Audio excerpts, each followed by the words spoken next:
నీ జీవితంలో అపవాది నిన్ను వేధిస్తున్నాడు, అపవాది నన్ను ఇబ్బంది పెట్టేస్తున్నాడు నువ్వు అనుకుంటున్నావేమో.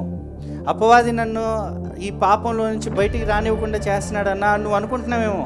ఈ అప్పుల నుండి అపవాది నన్ను రానియట్లేదన్నా నువ్వు అనుకుంటున్నావేమో. ఈ అనారోగ్యం ఇచ్చాడన్నా ఇంకా నేను చచ్చిపోవటమే దీంతో అని నువ్వు అనుకుంటున్నావేమో. ఆ అపవాదికి దేవుడు ఒక కంచేసాడు. హల్లెలూయా. ఈరోజు నీ లైఫ్లో ఏదైనా కానివ్వండి, మళ్ళీ చెప్తున్నా, దేవుడు నీ పక్షాన. మనుషులు నీకు వ్యతిరేకం, కుటుంబం నీకు వ్యతిరేకం, పక్కనున్న వాళ్ళు నీకు వ్యతిరేకం, రూమ్మేట్స్ నీకు వ్యతిరేకం, ఆఫీస్ నీకు వ్యతిరేకం, మేనేజర్లు నీకు వ్యతిరేకం, ఎవడు వ్యతిరేకంగా ఉన్నా నీ పక్షాన్ని యేసుక్రీస్తు ప్రభువు ఉన్నాడు.